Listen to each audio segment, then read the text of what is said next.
I'm live once again. I like this. All right, so today is April 17th, 3 days after my brother's birthday. And things are rolling along here in Los Angeles. It's definitely great having the live streamers here. It is kind of amazing. I mean, Scientology, almost every building is completely, like every from the top all the way down. Hey, JB808, hi. Hi, SPTV Tattoo Warrior, hi. Sean, hi. Good. Thank you guys for coming by. It's Midnight with Magoo. And I was just mentioning how great it is having all the live streamers here today.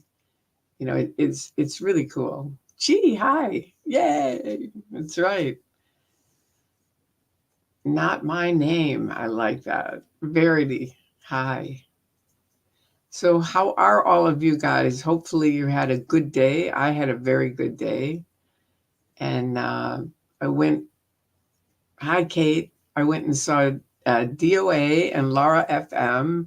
And we kind of did a little bit of, he was interviewing someone and we were just kind of chatting, really. It wasn't like a protest. I wouldn't say that. But we were out by Scientology and it's always amazing to see every single window is covered up. I mean, pretty groovy. Yes, it is groovy. I got my candle on. That's right. So, it's just one of those things where yesterday, I don't know if you guys saw the video with Bunker and I, but it was really fun. If you didn't see it, watch it. It Two things happened yesterday that were really cool. One was Mark wanted to do his first live video, and it was just sort of classic that it ended up being he showing Magoo dancing in Boston, and then we kind of talked about the backstories that happened there. So that was kind of neat, and just kind of historical for us because he's been helping me since 2000. And then I think a couple days ago in Clearwater, Aaron said to him, "Can you believe Tori Magoo beat you to live streaming?" And right away he was on it, so that was good. Hey, Doug from Clearwater, all right. And DF Flawless, cool. From Paris. Okay, I don't know where Paris is. I'll have to look it up. The video was a fun surprise. Yeah, it was fun. It really was. So Bunker and I did that. That was his first live stream. And then the second one was I interviewed him. I've been trying to learn for 4 years how to, do a split screen and interview someone. And no one was able to, it used to be different software, so it was more difficult. That was part of it. And then now that's interesting. I guess that was my moderator who put up those chat guidelines, but thank you. Thank you. So anyway, we had fun. He interviewed me. We kind of went through Tori Magoo dancing in Boston, and that was fun because it's really a wonderful video that he made. And I didn't know he was filming me. I thought he was filming Stacy and Bob. So it was really a surprise when he put it out. I was like, oh my God. And then it's great music to it, Rosemary Clooney. And then I interviewed him. And we thought we were just going to do a test. That's all we were planning on doing was a test. Mark might have some ideas about your home security. Okay, good. I will ask him. Thank you. Because I'm still kind of researching that on which camera to get. I'm kind of liking the I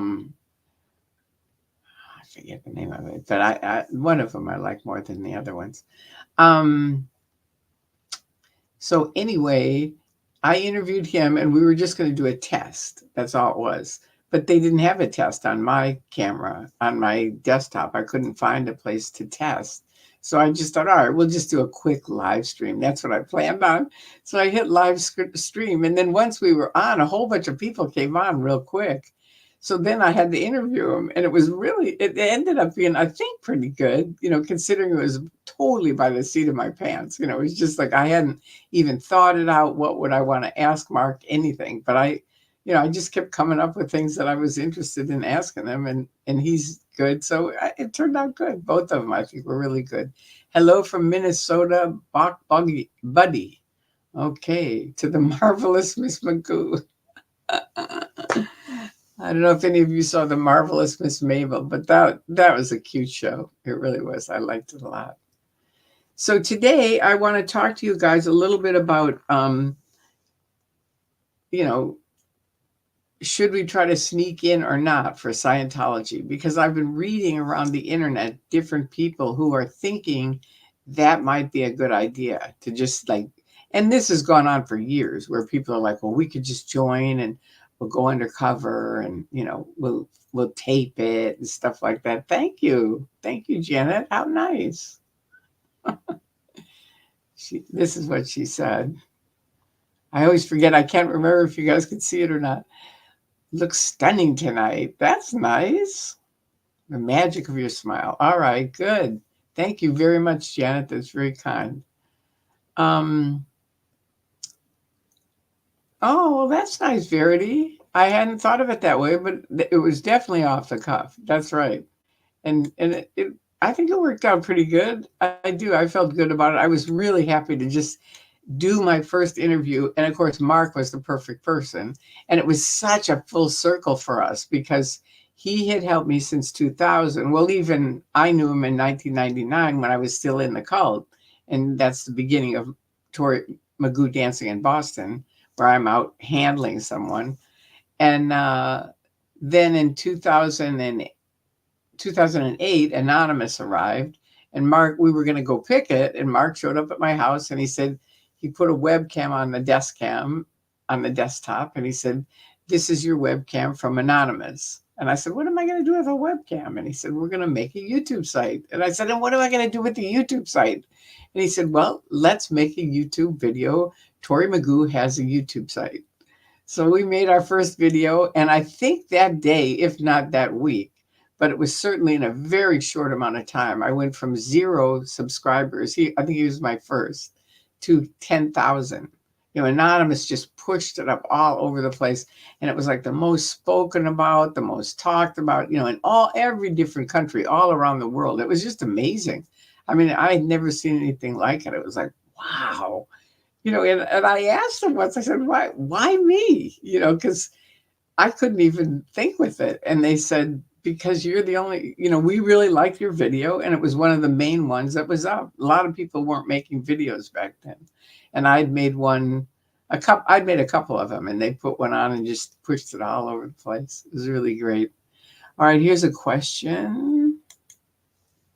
Tori, do you or does anyone in the chat know whatever happened to Dan Mernon and Mary DeMoss?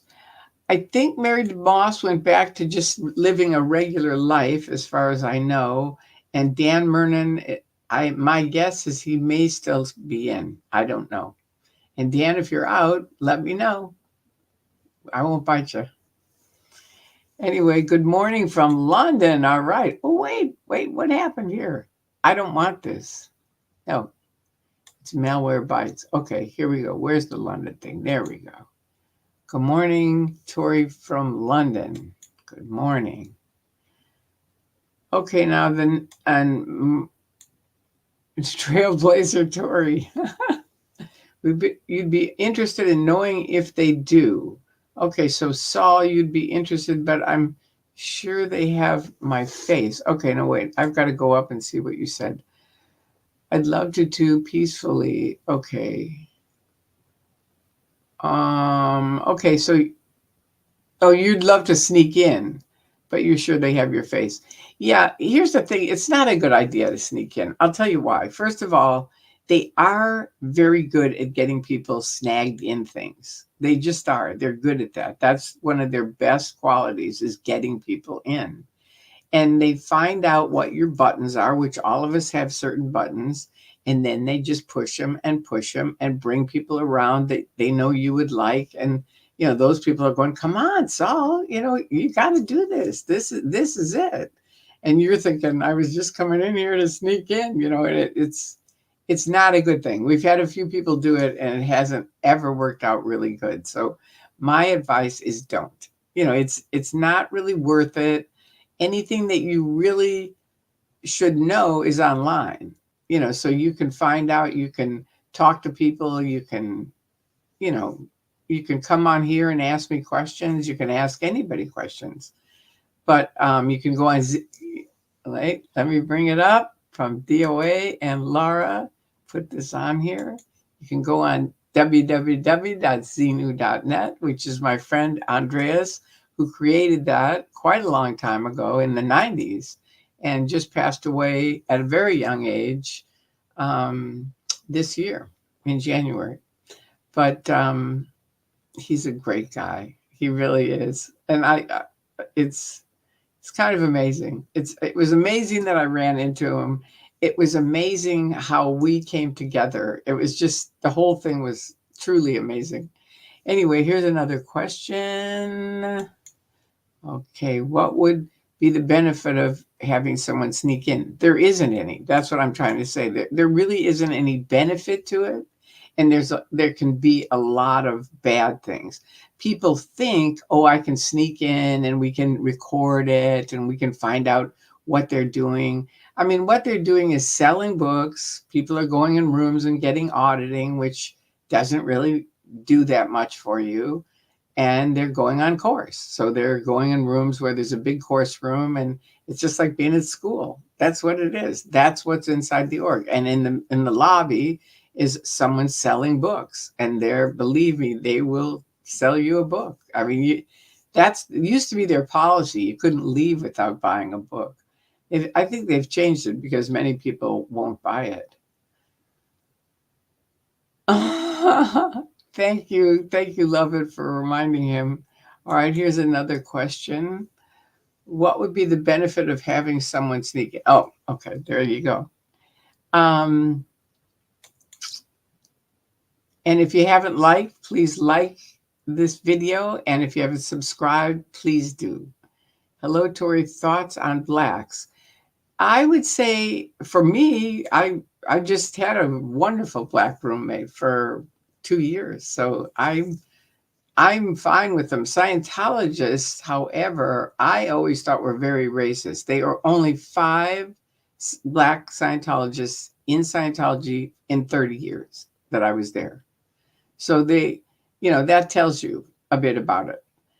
And finally, they realized, because I used to sell jewelry, and I would sell a lot of jewelry out in the black area, and I'd have parties at their homes, and they had beautiful homes. And, so I'd try to tell them, look, these people are great. They have, connections. They have a lot of money. You should bring them in. And they just couldn't see it. And then finally they started what did they call it? They started some kind of a community center out in Inglewood, and then managed to kick out the first people that were going to be there, because they weren't going to use Dianetics. It's so stupid. Anyway, wait, someone, okay, let's hit the like button and drive the numbers up. Okay, thank you, Doug from Clearwater. I thought you were saying, oh, here it is. Okay, all right, good. Why is this Malwarebytes thing coming up? I don't want it. Go away, go away, go away. Okay, here's a question. I thought that Scientology was through when the video of Tom Cruise was leaked. Yeah. Then he was jumping around on Oprah's couch. That should have made everyone run. There's so many things. I mean, I escaped out in 2000, and soon after that was before that was actually the Lisa McPherson thing, where she was found dead, and Scientology, she wasn't found dead. No, she went out. She was trying to get out of Scientology. She went out in the street. This is my understanding. Took off her clothes. They put her in a hospital right next to Scientology, Morton Plant Hospital. Scientologists came and said, no, we'll take care of her. and they took her out. And that's one of the reasons also why you shouldn't ever go into Scientology. The first thing they do is get you to sign things. And one of them is the Lisa clause. That's what we call it. But it's just like sign here, and then we'll tell you more about it. But you have to sign these papers, right? So you sign the papers, and guess what it is?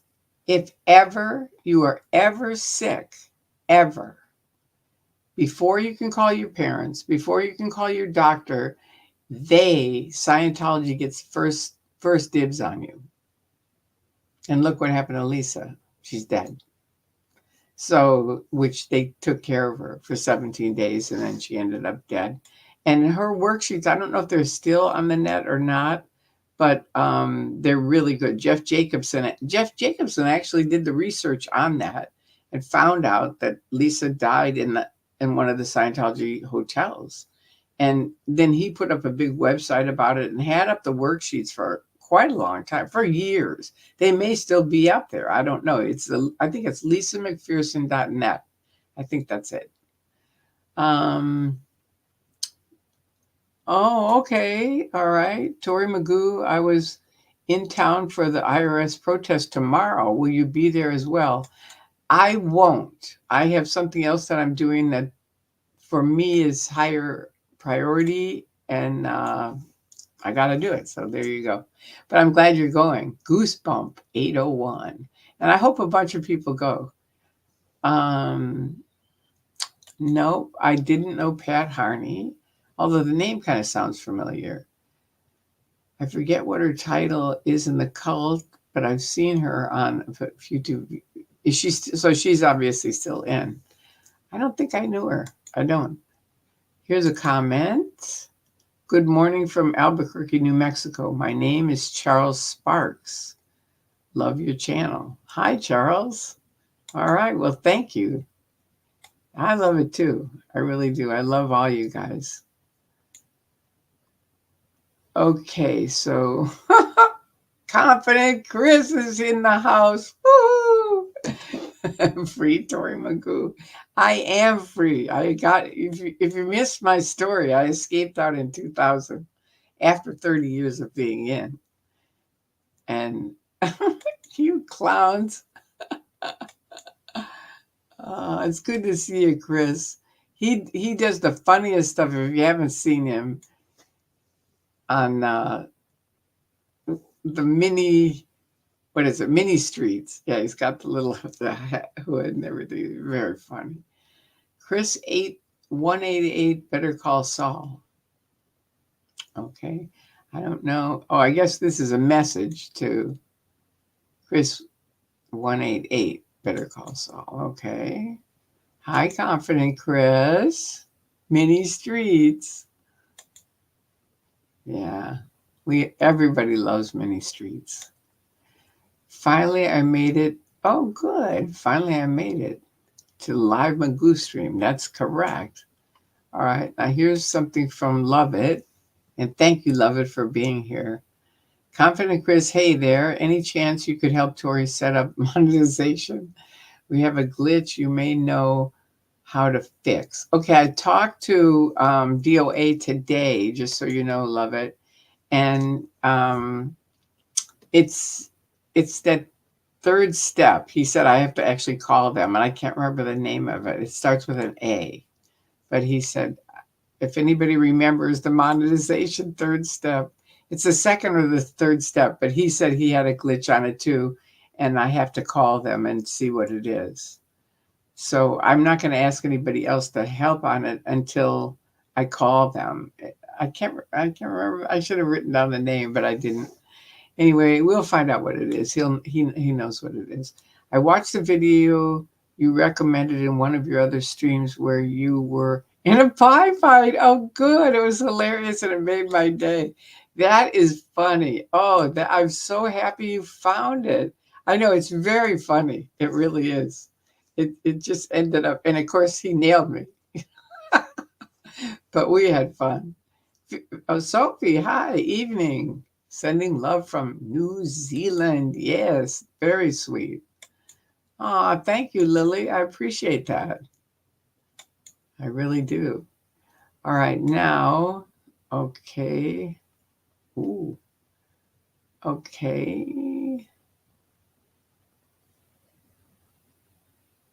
Okay, Saul, that's fine. Midnight with Magoo, that is correct. Much love from the United Kingdom. Okay.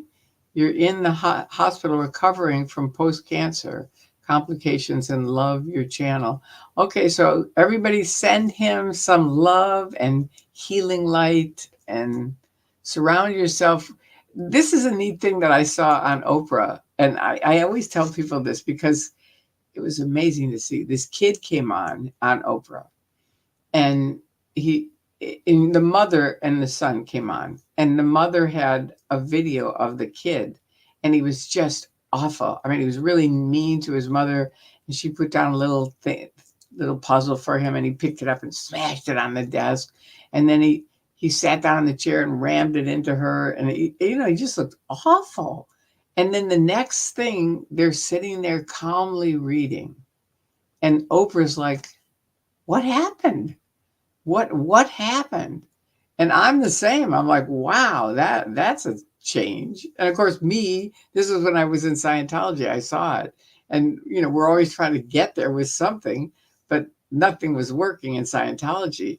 So you know what he said? I learned about white light, and I surround myself with white light every morning. And that was the big change. And Oprah goes, "That's what I do every morning. I do that too." And there was just this immediate connection and love. It was really great. And then Oprah says to him, and this kid was young. He was a young man, maybe 10, I don't know, probably 10 or 9. And she says, "But what about when you run into like really bad energy? What do you do then?" And you know what he said? You increase the energy. You increase the white light, increase it. And I thought, that's good. So I thought, if you're in the hospital, you can surround yourself with white light. You can try it. It can't hurt. It can't hurt to try it. All right. Now, this is from Yvonne Clark. Hi, Tori. Hope you had a chance to read my emails about. No, I didn't. Did you send them to Tori? Because so many people keep asking me if I've seen their emails, and it's like my email. This is my email. Wait, I'm going to show you so we get it. That's my email. Did you send it to that email? Tori Christman 44. It's not Tori Magoo. It's Tori Christman 44. It's my name plus the 44, which is in honor of my dad. If you sent it there, if you sent it today, no, I wouldn't have. But I'll look now after I get off here. But a few people have said they've sent me things. Someone said today they sent me something and I couldn't find it. Howard Taylor, wishing you a full and speedy recovery. Thank you, JB. That's nice. Look, see, there you go, Howard. We're sending you speedy recovery. I like that. That's good. Oh, here's another one. See, that's nice. Oh, she's in the UK too. Good. You'll be better soon. Hello from mid-Michigan. Tori, did you happen to see the episode? My friend just told me about that on Cults to Consciousness Today on YouTube. No, I didn't. Chelsea had Mike Brown on telling his story of him and Rosemary. No, I didn't see. My friend told me there's a documentary on Netflix about cults, about all different cults. But okay, so this is on Cults to Consciousness. Do you think it's on? Would it be on YouTube now or over on Mike's site, or what do you think? Cults to Consciousness. All right, I'll check it out. Now, for anybody sending me a YouTube, an email, though, you should put YT in capital letters in front of it, in the subject line, because then I can find it. I get so much spam. It's really hard. Oh, here's from Howard. Thank you all. See, there you go. Comes around, goes around. You'll be better soon. Aw, here's someone sending you, go Howard. I'm so late. Sending you love from Poland. Wow, that's cool, huh? Poland. Thank you, Cassia. Wonderful. All right. Oh, yeah, this is good. This is good. Feral Cheryl has a mini streets too, and also mini puppets of DOA, Laura, Aaron, Mike Rinder, and mini Xenu too. Wow, that's funny. I've got to look up that one too. Feral. I've heard it. I didn't know how to spell her name. Cheryl. Okay, good. Thank you. I'll look that up because that I've heard she's really funny too.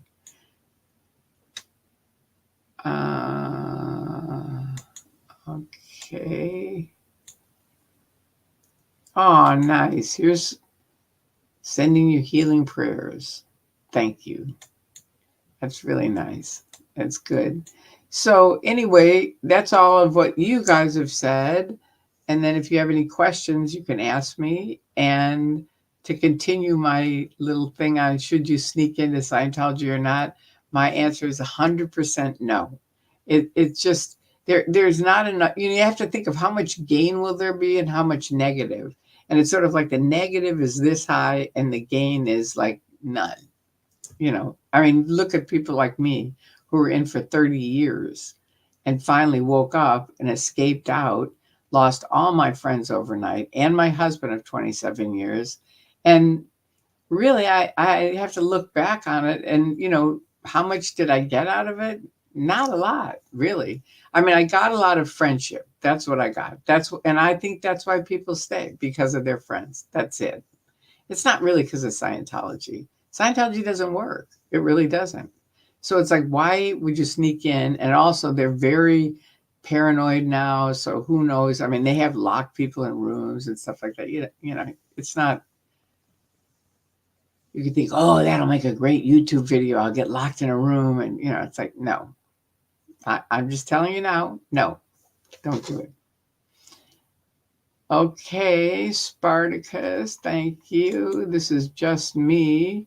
Was someone sneaking into it? They weren't, but they're thinking of it. They're talking about it apparently on the net, and someone called me kind of concerned about it. And I said, yeah, there's a reason to be concerned. They're not good people, and they will do anything to get you in. And people who didn't think they were going to get in, many of them have, gotten. I mean, I wanted to join. I read 3 chapters of Dianetics, quit college, and hitchhiked from Chicago to ASHO here in LA in 1969 by myself. I mean, it's kind of weird when you think about it, but I did. And I really wanted to help people. I really originally wanted to be in the Peace Corps. And my boyfriend from high school did join the Peace Corps and was there all the time I was in Scientology. He was there. And it was really something I wanted to do, but I didn't do that. And then I wanted to be a doctor. But once I got in college, I thought, I am never going to make it through 4 years of college, 4 years of medical school, internships. It was just like, not for me. And when I read Dianetics, I thought, well, this is about as good as being a doctor. And when I met Julius Caesar in Denny's, I thought, see, it's a good thing I didn't go to medical school. I would have never met Julius Caesar. I did. If you missed that story, I sat down with the guy and he said, I had a great session. And I said, what happened? And I was only like 22 at the time. And he said, I realized I'm Julius Caesar. And I said, wow, okay. And then I said, nice meeting you. I have to go sit down and talk to some other people. And I sat down there and this guy said, I had a great session. And I said, what happened? And he said, I realized today I was Julius Caesar. And that's when you get the Homer Simpson, like, oh, this is a bunch of BS. But you can't say that. That's one of the first things you learn. You can't talk about it. You can't invalidate someone's wins ever. So I call it the closet, where you just kind of mentally figure out this closet where you just kind of throw stuff in the closet and go on. because it's like you can't talk to anybody about it. You can't say, hey, I met 2 Julius Caesars. That's kind of weird. You really can't. Hello, Tori. I hope you had a good day. I did. Thank you, Nomad Forever. I appreciate that. Oh, and you have a question. All right. Did you do LSD before joining the Scientology being? I did. And Hubbard later came up with you can't be in the Sea Org if you took LSD. But for all of us who, which is many of them, who had taken LSD before we joined the Sea Org, they let us stay. Well, they didn't let me stay because of my situation, but not because of LSD. But yeah, I did. And I was really shocked. I read the Steve Jobs book. Have you ever read that? It's a great book. If you haven't read it, it is a great book. And I'm not an Apple person at all. I don't have an iPhone. I don't have Apple, anything. But I thought, this guy really did some amazing things. So I bought the book and I got it on Amazon. So like in the bookstore, it was $33. And on Amazon, it was $17. So I bought it. It's a big, huge book. And I'm kind of a slow reader. So I just kept it on my bed. And my plan was to read a couple pages a night. And it was fabulous. I've read it twice. It's amazing. Like his wife said, there's only 2 sides to Steve Jobs. And I want them both in this book. And believe me, they are. I mean, the wonderful things he's done are in there. And the God awful things he's done are in there. And it's just kind of amazing to think someone could do both of those things. But very fascinating. Really a good read. Okay, here we go. There was a guy that infiltrated, bottoms up, undercover filming a while back, a year or 2 ago. I think his name was Reckless Ben. Yeah, there's been a few people who've tried it. I'm just saying I don't think it's a good idea. Overall, it just isn't. It's like you don't get that much out of it for how much effort it takes, and I have no idea what they could do now. Hey, Tori, I'm actually watching you here and watching Mark Bunker's Magoo dancing in Boston. Whoa, look at you. Your attitude hasn't changed. I know. You're awesome. This great seeing them in 4K quality. Thank you. Thank you so much. Yeah, I know. I was kind of surprised too, seeing myself. I thought, thank God he filmed it because, I was only out 2 weeks when that's filmed. So you really get to see what someone who's kind of a Scientologist still, I'm like, Scientology believes in communication. And it's like, no, it doesn't. I would never say that now. I would say Scientology sells communication and they believe in it if you're in their Truman Show. But the minute you step out of their show, forget it. No, and you see it. I don't have to tell you. You can see it in the video. The guy's just like filming me and filming me. That video is where I became an activist. I was not really going to speak out. I'd kind of picketed with Bob and Stacy a bit for a week or 2, but I really wasn't going to speak out. And then that guy filming me and filming me and filming me. And I went across the street and sat in the van to cool off. And he came walking across the van and put the camera on the window over on this side. He put the camera bonk, like right on the window. And it just ticked me off so much. I thought, that's it. I have free speech too. I live in the United States of America, and maybe I have something to say. And they should have left me alone. I was not going to say a thing. I had called Stacy and said, I'm not going to picket. I'm not going to make videos. I'm not going to speak out. I'm just leaving under the radar. But just like with the live streamers, they can't leave them alone. You know what I mean? They just can't they have to do the swatting, so that their cause. You're not cause. All you're doing is causing more people to join us. That's all that's happening. It's like the more you do, the more people come on. That's it. All right, you got to rest for tomorrow. Ducking out now. Good luck with whatever else you have on the schedule. Thank you, Goosebump. Thank you very much. Have a good night. We'll all say good night to you. Aw, that's nice. Thank you for seeing that. I know. I thought it was cool. It really felt like that. And the other thing it was that hugging the trees was me thinking about my friends and that I'm going to lose all my friends. So it was sort of like, well, I can always hug trees, and I love trees. So I've always been a big tree fanatic. All right, now let's see. Good evening, Miss Tori. This is Dr. Mark in Texas. Hi. Saw you on live from the big blue grounded ship this afternoon. Yeah. I don't think I did a good job of filming, and I apologize for that. I'm not, I really have to get used to that. I'm just not used to, picketing and filming and talking. It's a lot of stuff. Like most of them have, and I've got to get one. I have the money to get it. I just have to do it. But most of them have tripods. And so then they just put their camera on it and then they can talk because they're not trying to film. But I'm still holding my camera, and someone wrote me and said, please don't put your finger in front of the camera. And I thought, oh God, I watched it and it was like, yeah, I screwed up. So anyway, I'm still learning on it, but thank you. I'm glad you saw it.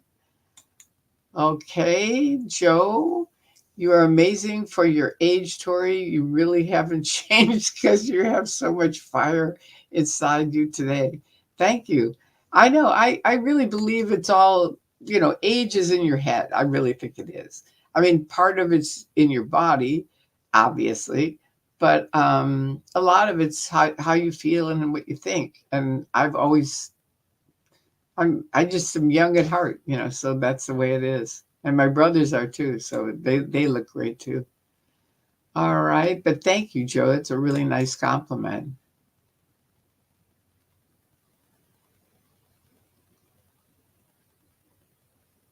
Okay, now this is Saul saying about the Magoo dancing in Boston video is now HD. It makes it so much better to watch. Okay, Mark did a great job. I wish they went out like that now, but they're learning it's best not to interact. Oh, okay. So you're wishing the Scientologists, I thought you meant the cameras. Okay. So you're wishing Scientologists were like that now where they come out, but they didn't talk to us anyway. So it was sort of like, I wish it was like even before then when they used to come out, like everyone was shocked on Easter that I went and talked to Odo. But I know Odo. We used to talk for hours. We would go by there and find him, and they're bored to tears. They're security guys. So we would talk to him and try to see if we could get him to wake up and leave. And so then we didn't see him for years. So we thought maybe he died with COVID or he was out at the RPF.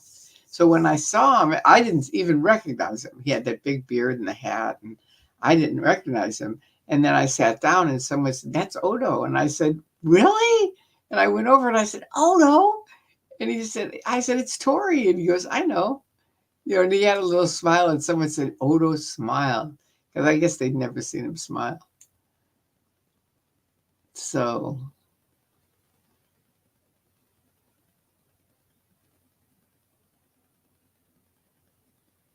wow, look at this. Look what he's saying. He's not saying it to us, but he said, Joe Buchanan, the LA Celebrity Center at the beginning. Oh, that's right. Really put me back into the 90s. Yep. The vibe made me feel like I traveled back for a second. Yeah, that's how I felt. I mean, I thought, thank God he filmed that. Because just think if I had left and had all of those things that I talk about in my head, but didn't get it out to say it, and he didn't film it, it would be like, oh, you'd try to reenact them, but you just can't. So it was really great. I was really lucky. All right. Thank you, Love It, for the guidelines. I'm going to post this so she see. Be kind to each other. Put that for your friends when you're chatting. And for Tori, please use complete sentences and context. Yeah, it just helps because it helps. It helps read it. I remember when DOA came here and there were a few people with all these different, just kind of like half sentences. And he was sitting here and he goes, what are these people talking about? I said, I'm glad you said that because at the time there were many, many incomplete sentences. And it was really hard to understand. And I was glad to hear somebody else, have the same feeling. This is nice. Thank you, Gretchen Only. Tori, I really appreciate your spirit and activism. Question: has anyone filed a complaint about Scientology with California State Attorney General's office? If so, what happened? Good question. I don't think I have, but I think we all should. I think it's time. I really do. And the other one to go to and put something on if you were in Scientology is rip-off reports. I have filed on that one. I did put a whole thing on that.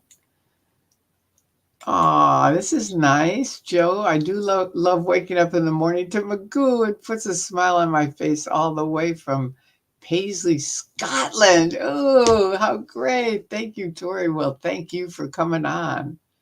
It makes me so happy to see all these people from different countries. I just love it. I really do. And different states here. Yvonne Clark. Oh, I didn't see them. Oh, today? Okay, well, let me, and you sent them under the name Yvonne Clark? Because that's the other thing. Some people send them under a different name. I'm just going to write it down because I got to find it. Okay, there you go. I will definitely look and see. And thank you. Okay, here's another question. Have you approached the others to have an interview directly under a camera where you know they're watching and listening so that you are directly communicating to, oh, you mean OSA? Have you approached the others? I don't know who the others are, to have an interview directly under a camera where you know they are watching and listening. Oh, so like we'd be underneath one of their cameras. Okay, so I do an interview. I have to just get the concept because this is where it's a little confusing. So you're saying I would interview someone else, but it would be underneath one of the Scientology cameras. It's an idea. I mean, I think they probably watch all of our videos anyway. They don't hear anything because they're geared to, and also when you're outside where there's the cameras, there's a lot of noise a lot of times. So I don't know that I'll do that, but I might. It's an idea. And if that wasn't what you meant, rephrase it. All right, Jurgen. When you were in, did Scientologists go to hospitals if they had cancer? No. And how did Scientology deal with cancer in general? Okay, good question, and it's an awful answer. To this day, Scientologists will not do medical treatment. And in the 90s, so many of my friends were dying. I went to see Dr. Dank, who was L. Ron Hubbard's doctor and my doctor. And I said, look, what's going on? And he said, come on in my office. And I said, look, every day, Steve Miller is coming out and telling me more people have died of cancer. What is going on? And I knew he was pro-medicine because he got my medicine for me every month. He was responsible for that. So I knew he wasn't in the category of no medicine. He was a doctor. You know what I mean? So he said, here's the deal. Every person who has gone down to Mexico, and that was a big thing for years, to go down to Mexico and get these injections, and they thought that would clear out cancer, and it didn't. And he said, every person who's tried to handle cancer naturally is dead that went to our clinic. Some that did that natural, some did some medicine, some of each, some lived, some died. Those are our statistics. That's it. So it's tricky. It's awful because they won't do medical treatment. They're funny that way. I mean, they were really against me, and I was having grand mal seizures in their orgs. I mean, it was awful. And to think that they would watch that and not go, let's get you on your medicine, because it's totally controlled if I take medicine. But it was awful. It really was. It was an awful thing to experience, and to think, and then to come out of it, and I can't recognize anything. When I was having seizures, I'd come out of it and I couldn't recognize, this is a table, that's a computer, there's Tori in the picture, or there's Jurgen or whatever. I couldn't recognize anything. It was just a giant blank, and there would be these Scientologists going, "You're not being responsible enough, Tori." And it was like, it was awful. It was awful.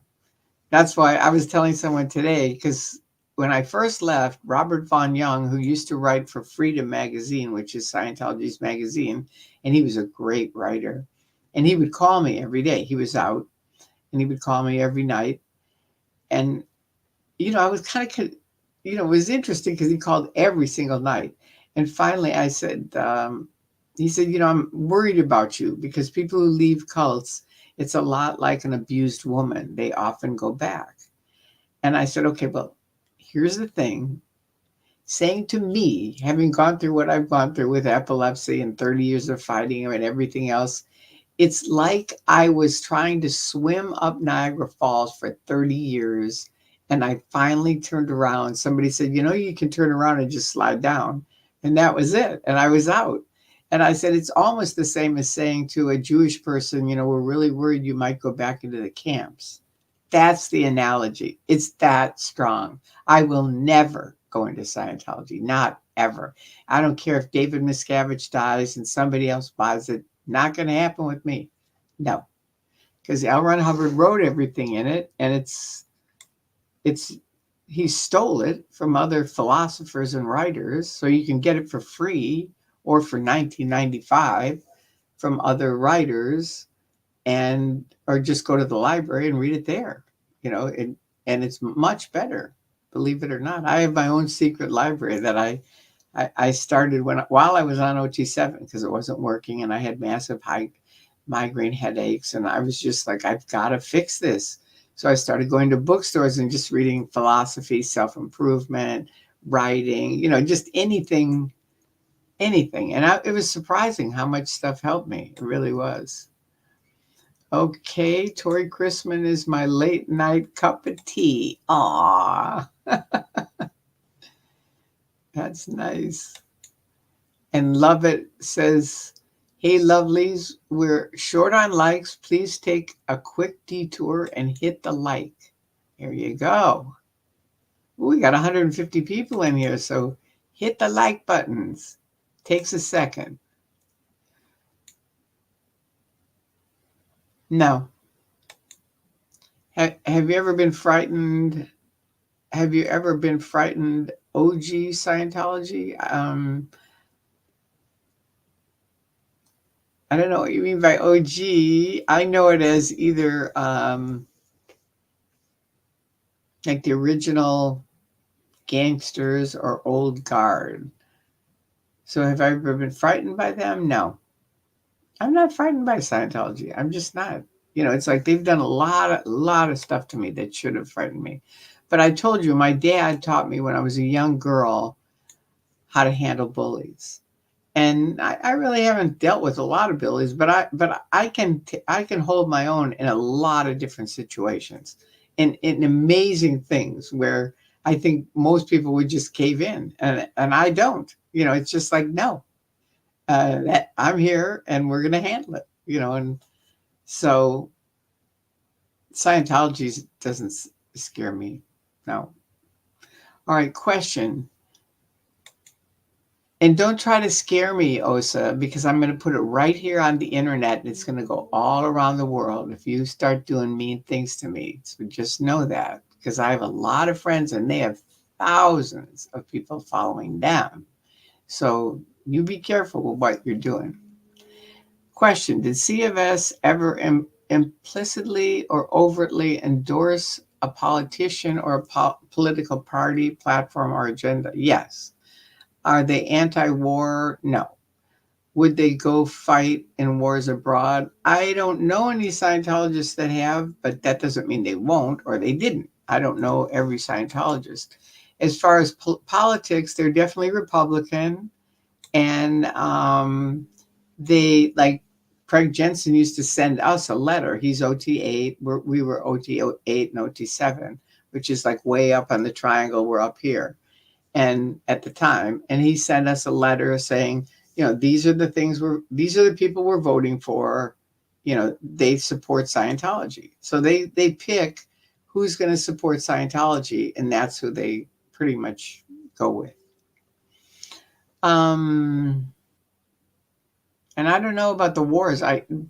Somebody could have gone to war and I didn't know it, but they're not big. They're big on keeping everybody in Scientology and getting their money from them. That's their thing. Okay, sorry, typing not a full sentence, but that was me that commented about the fingers in front of the camera view on your video at the Bluetooth building with Lara and DOA.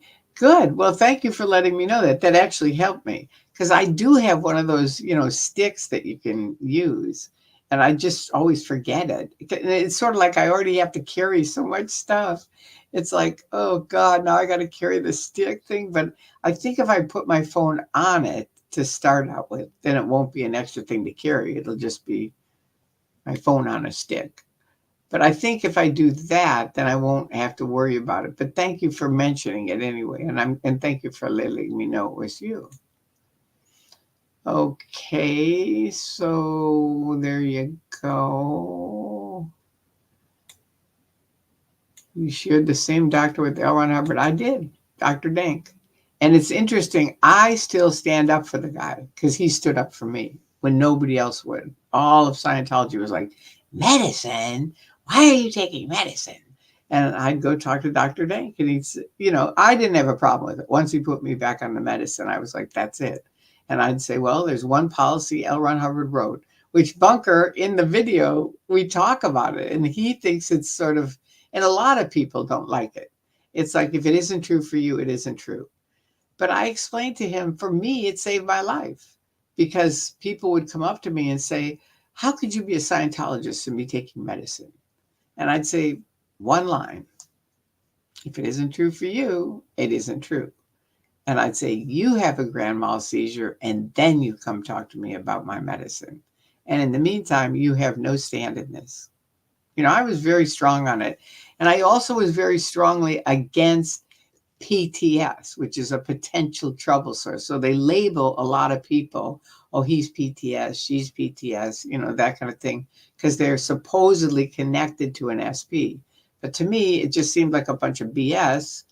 And because, of course, they labeled me PTS because anyone with any illness of any kind is PTS. And so after a while, if somebody said PTS 3 times in one sitting where we're sitting around, they were off my list. I'd never talked to them again. That was it. It was like, it was so re-stimulative or upsetting to me to have someone constantly I hated that whole labeling thing anyway. And I just thought, I don't need these people. If they want to label people, they can label them with somebody else, not me. Wow, you shared the same doctor. Okay, yeah. Yeah, I did. He was a good doctor. He really was. He saved my life. And interestingly enough, on OT7, before I got, no, wait. Yeah, it was OT7. I had to fight them about my medicine again. And I said, no, I'm not going to do it. This time, it's going to go all the way to Ray Midoff, who was the top tech guy in Scientology. And I said, I want all my folders to go up to him. Because I said, you show me in writing. You show me where it says I can't take medicine. So they brought out their same shit that they always brought out. And then none of it says you can't take medicine. It's just implications. And I said, this isn't it. So it finally boiled down to one line they had in one HCOB that said, on upper OT levels, a person should not be on medication. Now that year, they had decided the OT levels were no longer OT levels. They were pre-OT levels. And the only OT level was OT8. And I don't even know a lot of Scientologists know this or not. But that's actually what goes down. I mean, they may know it by now, but they didn't back then. They certainly didn't. I didn't. but I'd heard it. And so I used it with them. And I said, so I hear people have wins about their bodies all the time on OT7. And so that tells me it does deal with the body. And thus I need to be on it. And it doesn't have anything to do with my medication. My doctor said it's okay. So I had a letter sent in from Dr. Dank. It said it's not a mind-altering medicine. Let her back on her auditing. And they wouldn't. They wouldn't even listen to my doctor. So that's when I said, send all my folders up to Ray Midoff. Let them decide. And I was so upset. I was so mad that they wouldn't listen to my own doctor, LRH's doctor, that I went and talked to my husband, and he said, just go to Orlando, rent a car, go to Orlando, just get out of here. Because everyone was saying, oh, your intentions are wrong. And they just have all this shit that they say to you when you have something like I have. And it's just awful. And he knew it. So that's why when you read the letter that's supposedly from my husband, that, oh, Tori really wanted to get off her medicine. I mean, he knew how much I suffered from this shit from these people. So anyway, he said, just rent a car and go to Orlando. And I hope you guys don't mind me rattling on about this, but to me, it's kind of a cool thing. So I go to Orlando, I come back. It had been about a month. And in a month's time, it came down, and the head tech person at Flag called like somebody that was okay to talk to me. And they said, Tori has a full okay to do. I was trying to get on to 4, 5, 6, 7, and 8. And they said she has a full okay to do through 4 through 8. And they had written a new bulletin on medicine. And they said some people have tried to get off their medicine naturally and it hasn't worked. And if their doctor says it's okay, it's okay. So it was not only okay for me, there were tons of people at Flag who were stopped from getting their auditing. My mother-in-law was on, blood thinning, which she would have died if they would have taken her off that, and she would have gone to the ship. And they wanted her to get off of it and go to the ship. And I said, no, just wait here. I'm handling the medicine thing. So it came back. Everybody could take their medicine. So Flo got to take her medicine, go to Flag, do OT8. So even though OT8's, it's not like it's that great of a thing, but she was happy she got to do it. So that was good. And she didn't die doing it either. You're welcome. You're welcome. Perfect timing. You are very welcome. Sometimes I feel like, I don't know if you guys care about these things, but if you don't, you can always say something to love it. And somehow she'll let me know, I think. Anyway, if you really don't want to hear it. Or you can just type it at the bottom. I think that OSA's staff, if OSA's staff watch you having a party like Atmosphere calmly and discussing their reality, it may be like the girls watching the picket wanting to be out with the fun. Yeah, we've done a lot of them. Believe me, we've done a lot of things like that. And the guys that stay there, stay. So I don't know what to say. There isn't any one particular thing that might do it. I think the biggest thing is if we can get people to watch the videos or talk to us, you know what I mean? But look at Odo. I've talked to Odo for years. Years, and he's still in. And all he does, he's a security guard. It's like, what is it that keeps you here, man? And his sister left. So his sister woke up and left. Anyway, we've tried it. That's all I'll say. Tori, you have created a wonderful community here every night. Most of us manage to see you every day and see friends in the chat while we listen to you telling us your stories. Goldenrod heart. Oh, well, good. I'm glad you guys are making friends. That's really key. I really feel like you're like a little family for me, and I love that.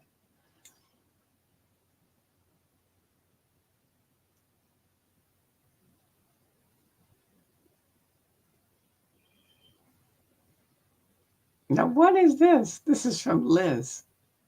You're very welcome, Tori. No problem.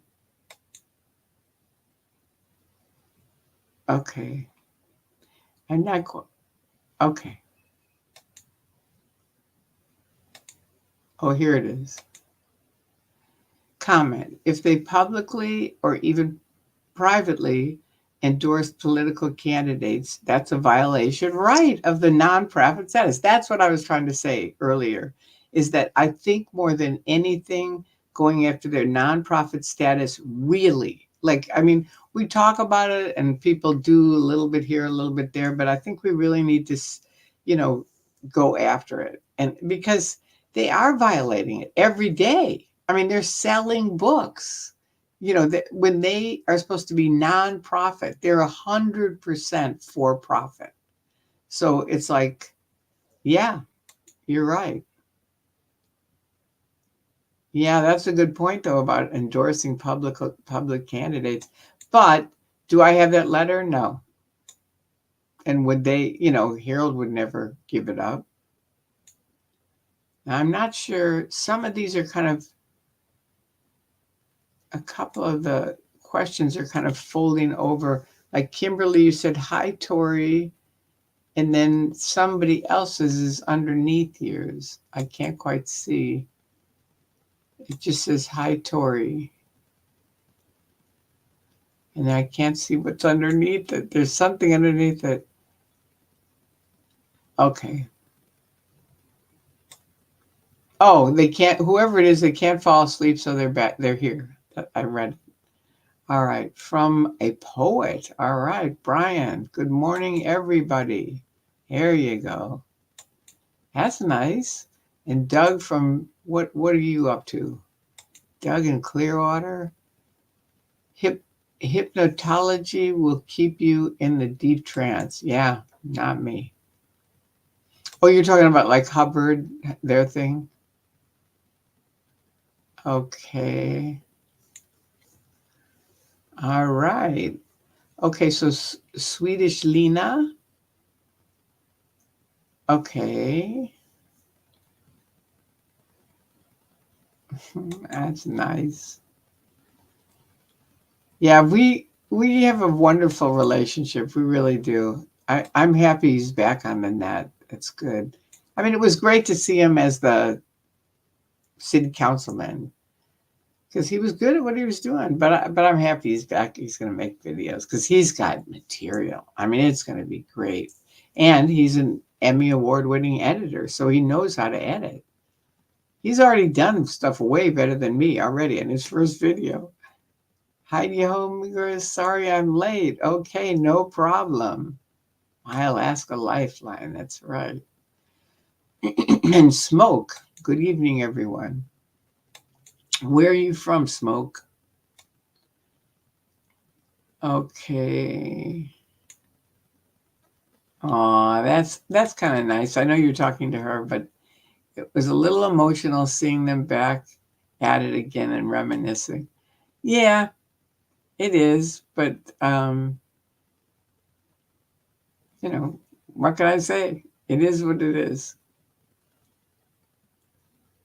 All right. And this person is saying no better way to bide my time while a video is rendering them to spend it with Tori Magoo. There you go. Thank you. Well, did everyone hit the like button?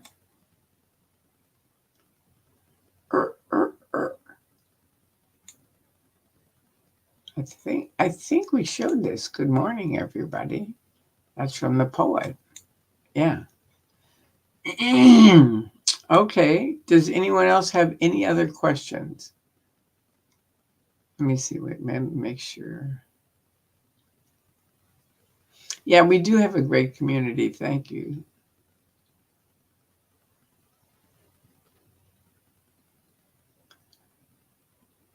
Yeah, I think a lot of people shared the doctor with Dr. Denk. I mean, and then a lot of people turned on him. It was really weird because, they insisted on being all natural and then their friends died. And so then a lot of people turned on Dr. Dank and said he killed them. And it's like, he didn't kill them. They wouldn't do medical. So anyway, I think I've answered everything. Let me see if there's anything else. All right, here's a question. Wait. Okay. Why do they call the woman in charge Mr.? They call him Sir, just so you know. And good question. I don't think anybody, that's the kind of thing that you're never going to ask them. Why do you call him Sir? It's just sort of like, it's a form of respect. It's like, yes, sir. I told you that I audited the CMO, the Commodore's Messengers Org, which are younger people. And I was auditing them. And then I needed to go down this one hall at Flag. And this lady said, you can't. There's a confidential hall. You can't come down here. And I thought, okay. I thought, now, wait a minute. And these kids were, in session, they were talking about having spitball fights in their rooms and stuff like that. They were just like young kids. So then now I think, wait a minute. I have those kids. They're my PCs, so I can go get them. So I went and got them. And I said, can you get me down that hall? And this kid said, oh, definitely. And he puts on his hat. And he's just a completely different person. I mean, it's just amazing. I mean, he just went from being this goofball to like, oh, definitely. He puts on his hat, starts walking down the hall, and they're all like, yes, sir, yes, sir, yes, sir. All the way down the way. And I got to go down the hall. It was just like, because of that. But it was kind of amazing to see. All right, so now what is this? Yes, Kate, Skiddo is a pyramid scheme, just like MLMs. Yeah, stay away from them. Although I paid for OT 1 through 3 with the Slender Now, which was a multi-level marketing thing. So I'm not totally against them, but I know that many people are. So, and I'm not really for them, but if somebody wants to do it, you can. All right. Susan. That's funny. Susan P says, show Tori some love, hit the like button and sub, right? Thank you. And then right underneath it is sound sexist. I hope you're kidding. Oh, I see. Okay.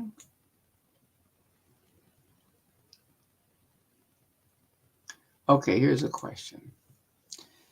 I don't think I've ever heard what happens with people when they pass away.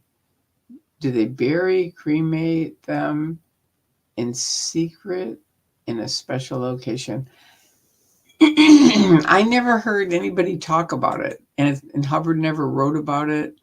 I don't really know. I know in our family, we were pretty much pro cremation just because it doesn't take up so much land.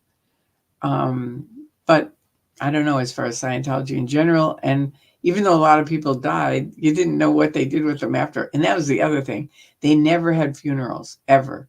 They were just swept under the rug, gone. But see, Scientologists believe, well, you just come back next lifetime.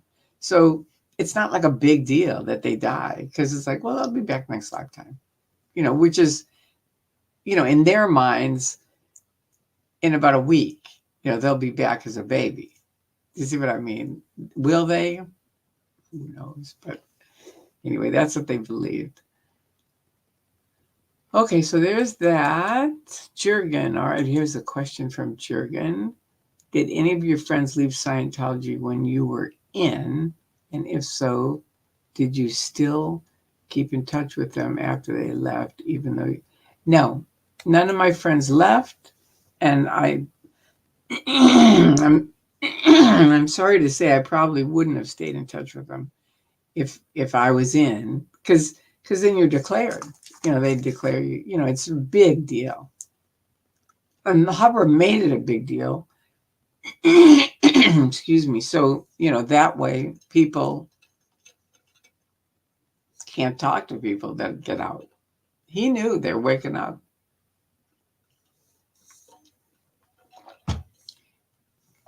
So anyway, there you go.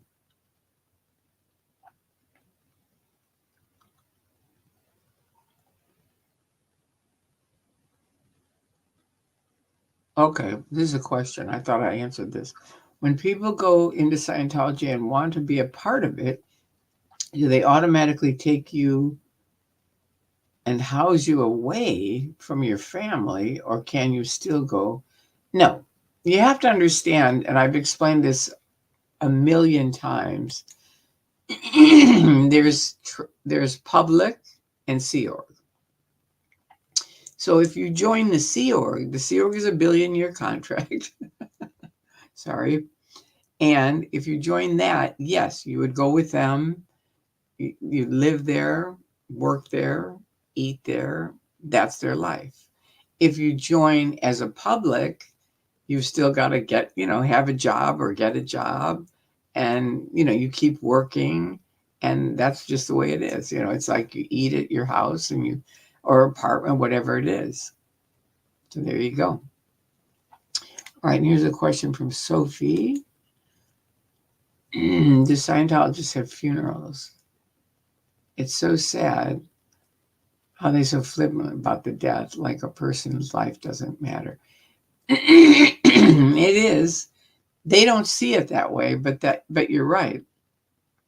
It did feel that way, but they don't see it that way. They just see it as, you've been somewhere before and you're going to go there again. You'll come back, and that's just the way it is. It's weird. It is. Okay, how did Elrich die? Just curious if he was ever sick or refused treatment. I think he was very sick. There's just sort of rumors about how he died, so I don't have the specifics to tell you, except that he lived up north. He was in a house or a trailer or something like that, and he got sick. He was old and he got sick, and I don't know. I really don't. Sorry, I gotta go to bed. But you can Google it, and I'm sure they have something in Wikipedia about how L. Ron Hubbard lived and died. But it is sad how flippant they are. It is. I agree with Sophie on that. Okay, this is a question. If you ran into John Travolta, do you think his security would allow him to talk to you? And would they stop him if he wanted to? I did run into Travolta twice. One when I was in Scientology and I was with OSA making sure that the SPs didn't get to him. And he came up and gave me a big hug afterwards and said, "I'll never forget you and Vicky." So there's that. And then I ran into him when I was out, and I was at a theater and he was at an opening of one of his shows, or they were showing it. It was like a premiere. And he came up to me and gave me a hug there. Or I think I went up and hugged him, but he gave me a big hug. It was good. So I don't think he's really he's not like Tom Cruise. Tom Cruise is a real true believer, hardcore, that kind of thing. Travolta's not. He's a good guy. What was your job as a public? Many. I wanted to be an auditor. Once I realized they didn't make any money, I got into sales. And I just have a knack for it. I sold everything. You name it, and I've sold it. But and I've had a lot of fun with it. I like selling. It's a fun gig for me. But see, my thing isn't selling, because selling it I think would be awful. Oh, Jesus. Who's calling me at this hour? Okay, Hello? Are you okay? I'm online, so I got to hang up. I'll call you later.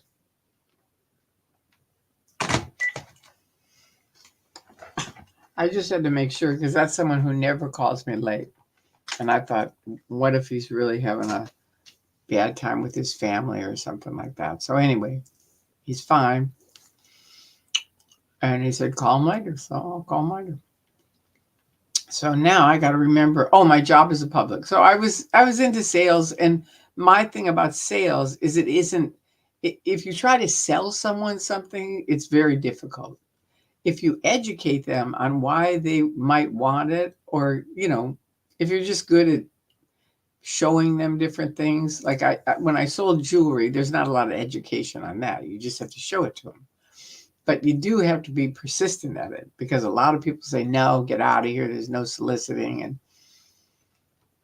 that was the first thing I sold, was jewelry. But once I realized you have to get 20 no's before you can get upset. And then if you get 20 no's, you can stop and have a cup of coffee and then start again. But I never got to 20 no's, ever. In all the years of selling, I'd get to 18, 19. I got to 18 that day, and the lady bought a $500 necklace. So I made $250 like that, and I was just like, woohoo. So that was my thing. You just have to it's a persistence thing where you have to stick to it. But then I did also things like selling security, where it was definitely education. And it was all men, all engineers, and me. And I was like Lucille Ball selling security. It was 1 week of training, right? They knew everything about it, which was their downfall, because they would walk in and overwhelm people, and they'd say, well, we have to think about it. And I'd walk in and, get in touch with them and say, how do you feel about your security? I'm scared, all right, well, show me around your house, bop, bop, bop. And anyway, then I would close them on the security thing. And it was a $5,000 system. It was a big system back then. They didn't have the $39.95 yet. So you had to buy the whole system. But I was their top salesperson. So they would always laugh at me at the meetings, because I'd go, really? There's a phone in this? And they'd all start laughing. I'd say, hey, you can laugh all you want. I'm laughing all the way to the bank. That top person with the most money, that's my name. It was like, I kind of had fun with them, because they're the big engineers. Oh, okay. So LRH died from a stroke. Okay. Good to know. Thank you for letting us know that. That explains it. I've heard so many different stories on it. When did some Scientologists start wearing those gray black outfits and name tags? The ones I've seen in LA are young adults. Just saw 2 young females in those 2 outfits near Celebrity Center.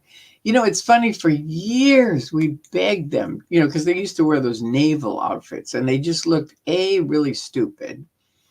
B, the Navy people didn't like it at all, because they aren't Navy. You know what I mean? And it just didn't fit. They're a religion, but they're wearing these Navy outfits. So I was happy that they did come up with this, the gray black outfits, and the name tags are good too. It's anything for them to be a little bit friendlier with the public, because they're so weird as it is. For years we'd say, could you just ask the Sea Org to smile when they're out on the street? Because smiling does a lot. It really does. And they'd be like, they walk down the street, they just look so grumpy. And I'd be like, who would want to join this group when these are the people that run it, and they can't ever even smile or say hello or anything? I know other people, you walk down the street and they'll say hello. It's just a nice thing to do. So anyway, thank you, Charles. That was a good question, though. And I'm glad they're wearing them, because I thought they looked really stupid in those Navy uniforms. And even though I'm out of Scientology, it's something for years we were trying to get them to do. What was your reaction when you found out about the Xenu story? I've told that one a few times also, but I'll tell you, you have to get that I have epilepsy. LRH said, handle epilepsy, and then you can come back in the Sea Org. And my goal was to help people, and the Sea Org was it. So I was always trying to do it. So now everyone kept saying, wait until you get on OT3. This is designed for you. This is it, Tori. This is going to handle epilepsy. I'm like, really? Oh, yeah. Wait till you see it. Now they have a big course room, and you have to go through all these different things because some of the volcanoes that are in the information don't even exist or didn't. Yeah, I don't think they do even still. So they have a whole thing to kind of walk you through it and get you into the Xenu thing. But with me, it was in 1979, and they basically put me in like a closet with a little table in it, and they slammed down this pack and said, this is OT3. And they walked out. So I'm by myself and I'm reading, I nearly died, you know, trying to research this. And I thought, well, I was kind of studying Buddhism and Taoism before I got in Scientology. And then I got these seizures at 18. So I thought, well, that's almost like dying. So it's pretty similar. So that was sort of similar. And then I flipped the page and it's like, 75 million years ago, there's an evil warlord named Xenu. And I'm just like, oh, dear God, don't tell me. No, it can't be. No, it just can't be. No. But then I started thinking about it and I thought, Tori, doctors don't know what causes epilepsy. Neurologists, they still don't know to this day. So I said, maybe it is these BTs and clusters. So I really jumped into it really full force, really believing, okay, this is it. This is going to handle it. And every session, it really did teach me if you believe something enough, it can truly change how you look. Because I would have a session, I would really think I got rid of a bunch of evil beings or something. And I just looked so much better. It was like really shocking. And it really was truly shocking. And people would come up to me and say, we've never seen someone have wins like you're having on OT3. And I said, I know, it's really amazing. It was really incredible. So then I finished because I thought I was done. And then I stopped taking my medicine. Not completely. I just stopped taking one little corner of a medicine. But I went into what's called status epilepticus, which is multiple grand mal seizures. And I knew one guy, Jerry Hall, who was sort of on the fence. And this is all subconscious and obviously furiously fast because I'm having these multiple grand mal seizures. But somewhere in the back of my head, I thought, don't call Scientology, call Jerry. Because I knew Jerry would get me to Morton Plant Hospital, which was really close. And I knew Scientology would do what they did with Lisa, which is drive me a million miles away to some Scientology doctor, and I'd probably die on the way. So I called Jerry. I just said, Jerry, get over here. And he came right over. And that's the last thing I remember until I came to in the hospital in Morton Plant Hospital. They had all the things on my head. And the doctor said, 5 more minutes and you would have been dead. So that was the last time I tried to get off my medicine. I was like, people call me to this day, oh, you need to get off your medicine. I'm like, yeah, and you need to go fuck yourself. But that was it. 5 more minutes and I would have been dead. Pretty scary. So anyway, that was my OT3 thing. It was like, was it a win? It's sort of like, it did seem like I was having wins. But then once I tried to get off my medicine, so, of course, they're right there to say, don't worry, that happens to everyone. You have to do OT4. And then after OT4, don't worry, you have to do OT5. It's just sort of, it's an endless thing. I feel bad for the OT8s because I know they're really screwed up. I watched my husband and he was a mess. And, one of the correction officers for OT8 called me. And I said, what happened? Why did you leave? And she said, Tori, I just saw so many OT8s sick, or they're dead, or they committed suicide. And she said, I just couldn't take it. I had to leave. And I said, I understand. And we both had a conversation about why. And I'll do a different video on that sometime, because that'll be good. Okay, comment. Yes, Tori, it makes me so sad that life isn't valued by these belief systems. that promote dropping the body as a concept without valuing the life of each beautiful individual. Well, I don't know that they don't value the life of the individuals. I just don't think they have a big thing on death. That's all there is to it. It isn't like I'm probably making it sound worse than it is, but that's the way it seemed to me. It just seemed like, you're not even going to announce it. Like they didn't even announce it when people that were my friends were dead. This guy just happened to catch me and he'd be like, Tori, you're not going to believe who died now. And I'd be like, oh God, who, what now? And he'd list off all these people. And a lot of them were people I knew for years. And that I think is tragic. It is. You're right. It is. Because they should do something. And for the Sea Org guys, it's awful. I feel really bad for them because they've slaved away their whole life. Like I told the one lady, you really should have a parade. You know what I mean? For all the work you've put in. And people, I said, I'm going to thank you for hundreds and hundreds of people that I'm going to talk to in the future that aren't going to get to say thank you. But I know they wish they had. And every time I mention her name, Sally Esterman was her name.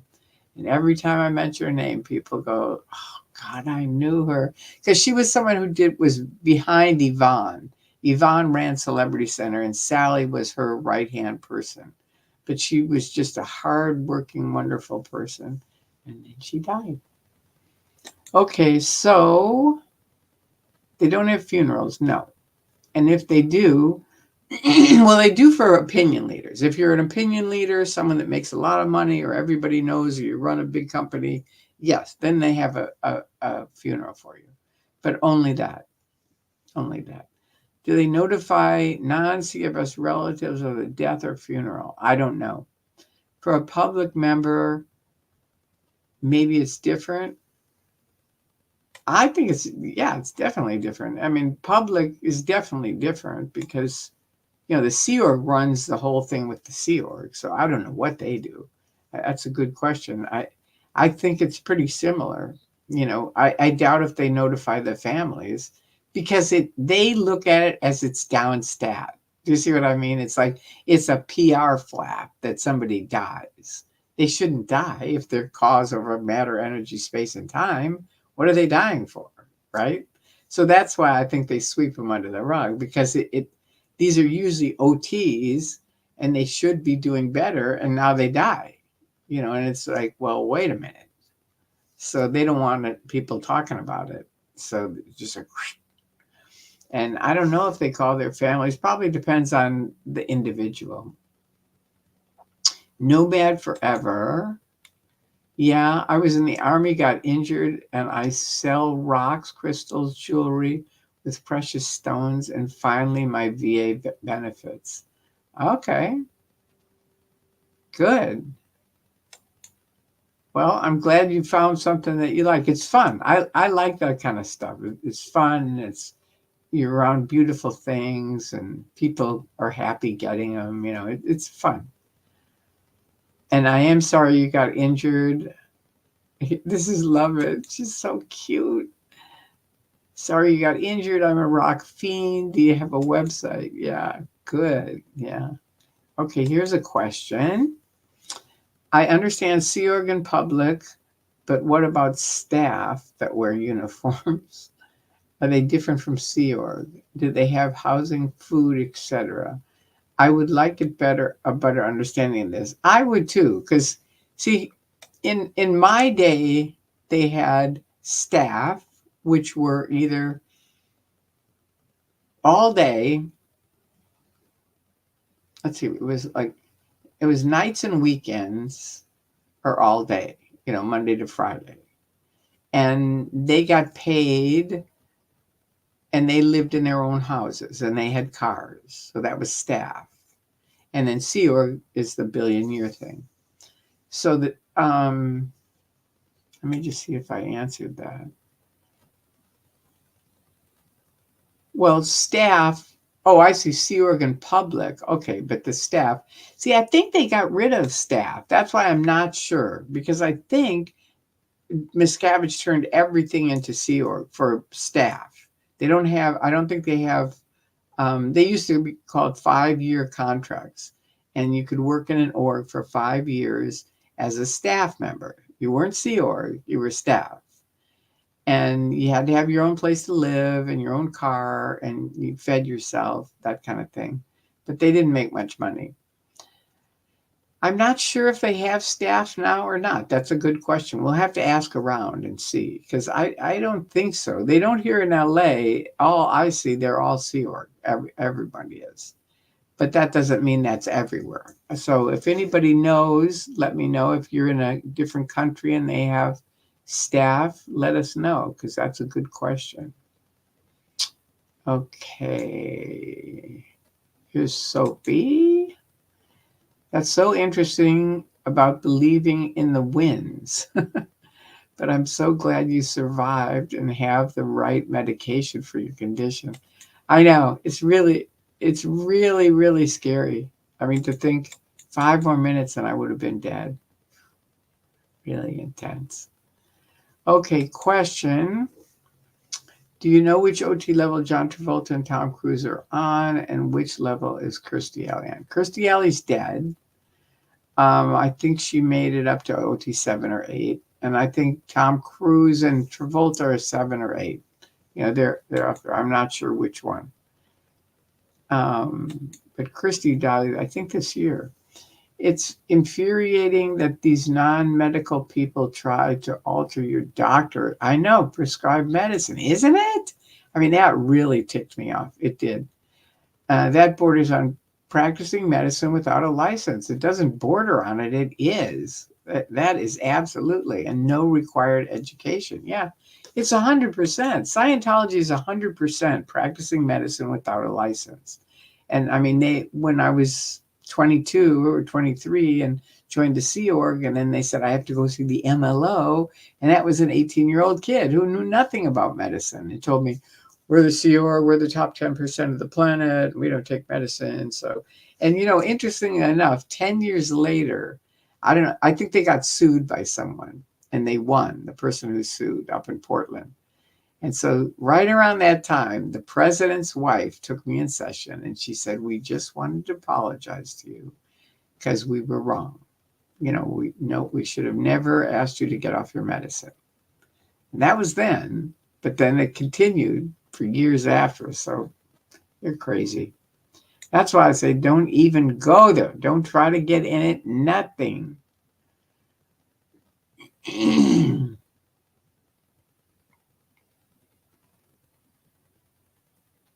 I give you a link? All right. Nomad Forever wants to post a link. I think you can post a link. It's okay. Just post it on the bottom.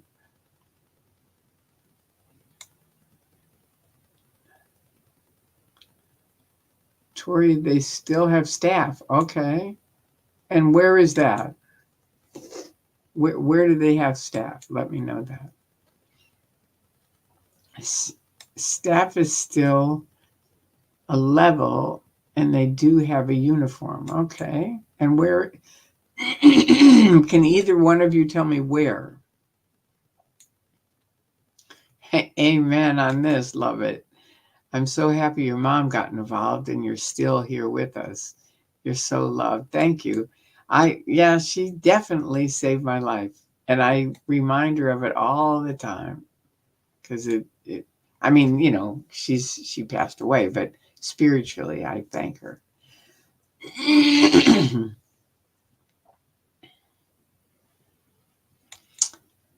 How did your husband react when you had a seizure incident and had to go to the hospital? It's a good question. That's a really good question. I think he was always on my side as far as medicine. That's why it's so ironic that there's this letter about Tori wanted off her medicine. And, you know, it's like, I think he was on my side because my mom was the one who said, you know, you're going to get back on your medicine or I'm flying out there. And L. Ron Hubbard and the Church of Scientology will never forget your mother. So I think Harold was with me. I think he was working in the day, but he was really happy Jerry came. And, you know, he was with me on it. So I think Bill Yachty wrote that letter. That's what I think. Or Osa. Tori, all different five have staff and a few SO. Okay, so I guess there are, I don't know where they are. No one has yet to say where. So Swedish Leni, you have to tell me where, like what city, what state, what country. Because I believe you, but I need to know where. Okay.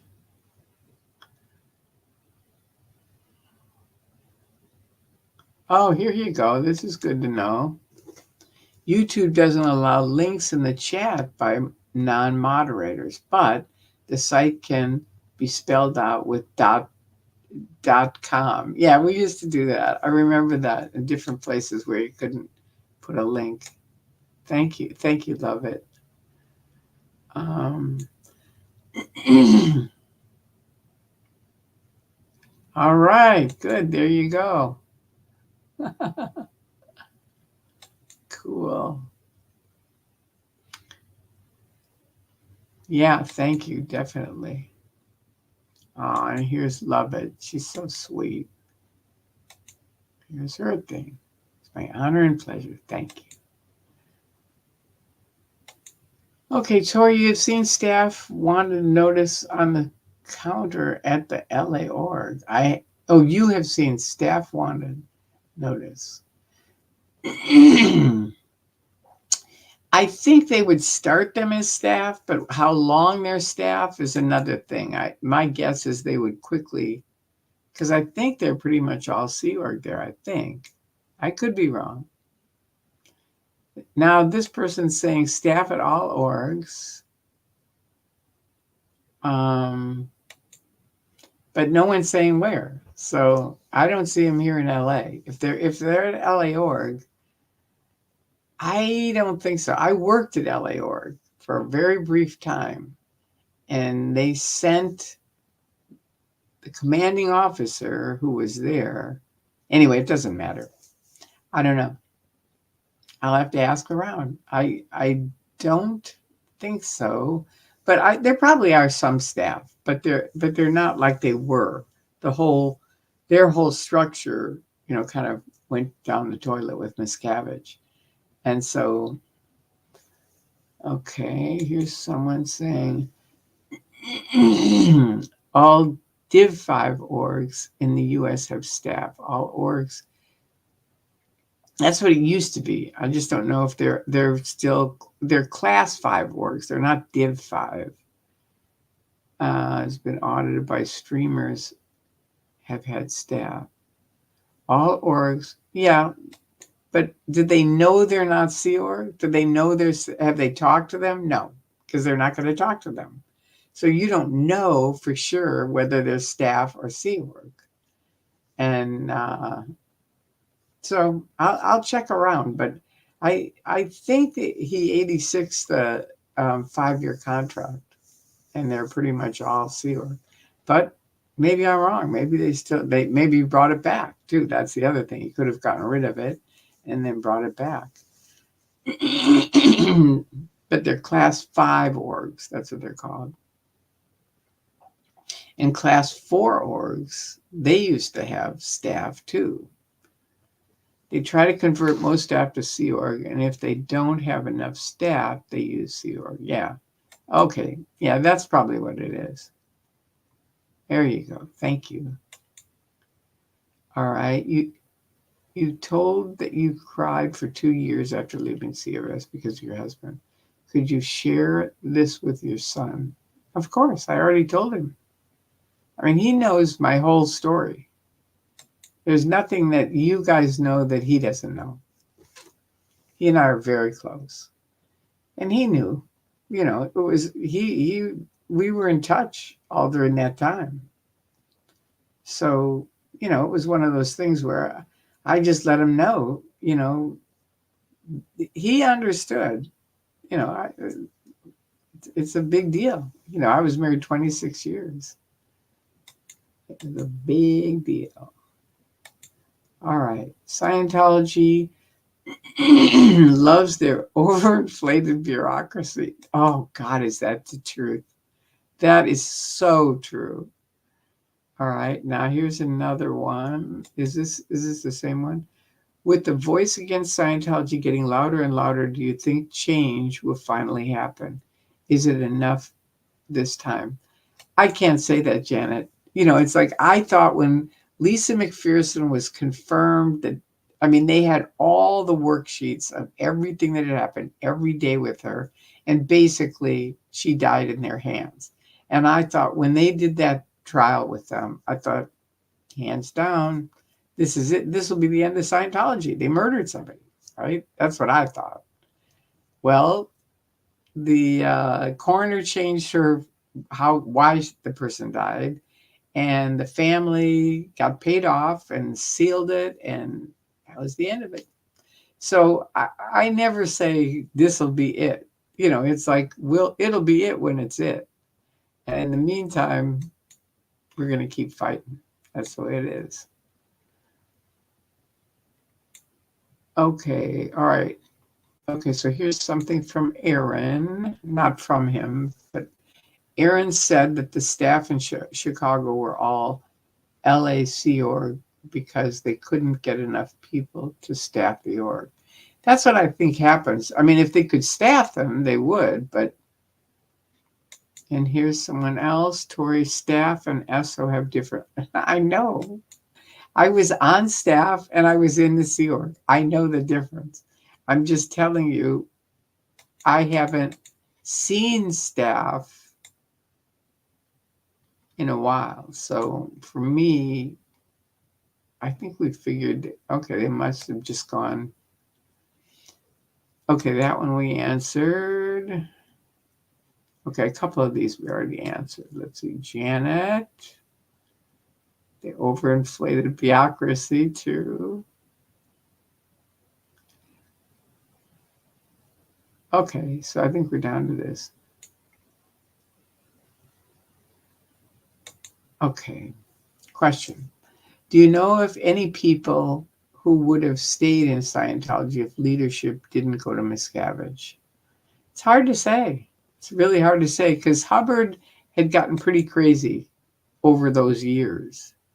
And remember, he trained Miscavige. So, I don't know. I really don't. It's one of those things, maybe not. Miscavige, definitely things got worse with him. There's no question about that. And he started just declaring people right and left, myself included. They're supposed to do all these steps, like 20 steps, and then you get declared if all those don't fix it. They just declared me overnight. Mark Bunker put up that video about Magoo dancing in Boston. I was declared. Here it is. SP declare. There you go. So, all right, now this is a question. Do Class 5 orgs think that they're better than Class 4 orgs? I don't think they think they're better. Class 5 org, as far as my understanding, they offer, that's ASHO, where they have the briefing course. So they have a higher trained, I think they have the briefing course, and they used to have Class 8, but Miscavige has canceled that. But I think that was Class 5, I think. I've been away for a while, so I could have it wrong. But I think Class 4 were up to grade 4. And then Class 5 was power and the briefing course and that stuff. So that's what I think.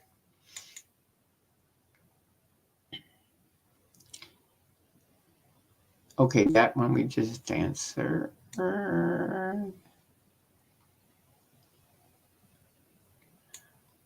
Okay, now this isn't answer. Whoever this is, if you're talking about me, you have to say Kansas City, Missouri, because there's Kansas City, Kansas, and Kansas City, Missouri, and I am definitely from Kansas City, Missouri. All right.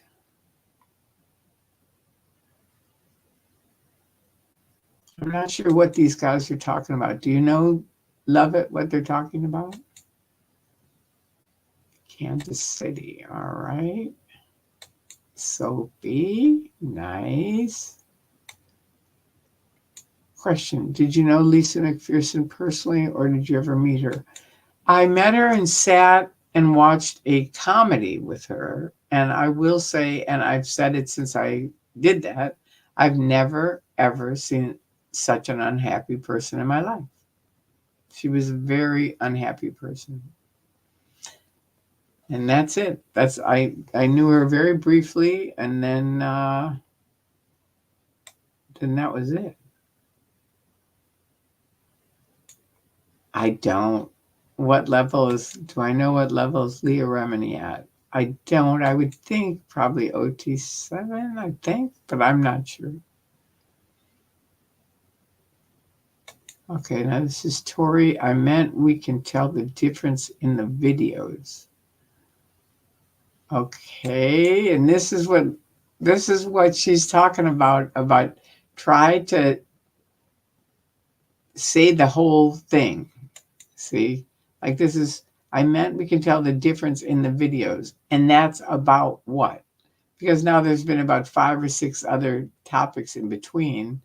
And I'm not sure which videos about this. I think you mean the staff, how they dress. But if it isn't, let me know. Hi, Tori and chat. Love your interview with Mark Bunker. You're such an awe-inspiring to everyone. Thank you. It was really a joy. It really was. It was really fun to be back with the old bunkster. Love that you're still speaking out, Tori. You're such a treasure. I know. I know. Thank you. Before you were a protester, did you ever have a desire to be a reporter or a flight attendant or something like that? No. I've kind of been an activist my whole life. When I was a hippie in San Francisco, I was protesting against the Vietnam War. And I've just kind of, that whole thing was an activism thing. And then in Scientology, I was in various different things that I was for that I thought would help people. But no, I don't think I'd want to be a reporter, maybe, but I think you have to have all kinds of certifications, and I don't have those, and I'm not willing to go to school for them. And the other one was, do I want to be a flight attendant? Never. No. It's hard work. And it's not that I don't mind hard work, but I think it used to be a lot more glamorous than it is. I think it's a lot of work now. And I just don't like planes. I don't. I'll fly in a plane, but the idea of working in a plane day and night, no, not me. Okay, this person says, Alaska, I have an impression they've been stuffing different orgs staff-wise and for receiving services for stats with Sea Org members, shipping them from one place to another. I think you're right. That's what I'm trying to say. It's like they may say they have staff, but you're right. They're filling them up because they don't have that many staff members. I know this because the Pasadena org, when they had the ideal org opening, it looked like hundreds and hundreds, if not thousands of people on the street. Of course, you can photo op things now so it looks bigger. But my friend and I went the next day. This is one day after. Excuse me. And there were 3 people there. That's it. So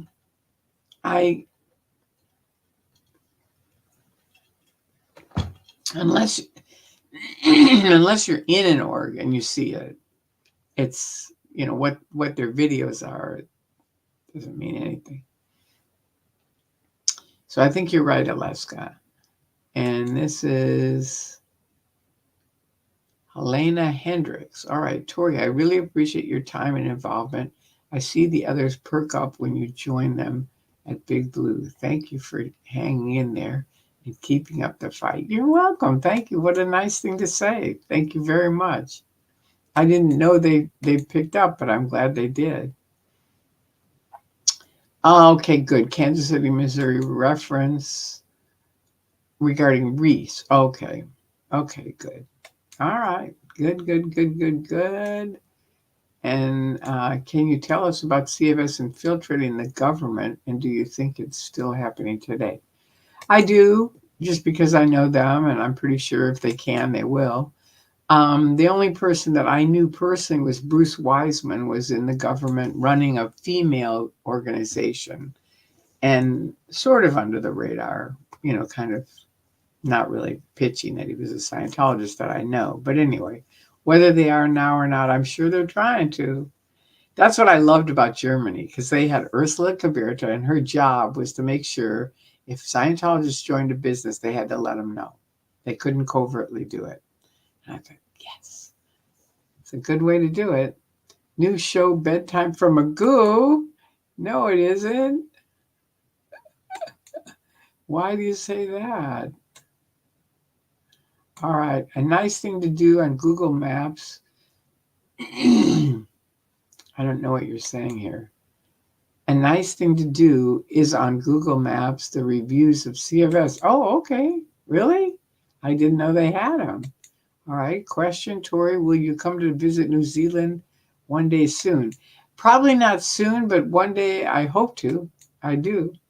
I mean, it's a matter of finances for me. So, did you ever meet Jane Fonda when protesting? I didn't, but I saw her. It felt like I did, but I didn't really. But it felt like it. She's a kick. Someone was mentioning who should play me, and she's one person that would be great. All right. Waking up with Magoo. Now that's different. That's not midnight with Magoo. Now this is nice. This is about Love It. You're doing a marvelous job as a moderator. I agree. Keeping up with everything at once. I've been on other platforms as a viewer and as a mod, and I haven't seen that level of multitasking. She's good. She really is. And I really appreciate it. And I appreciate all of you. You're all really just a good group of people.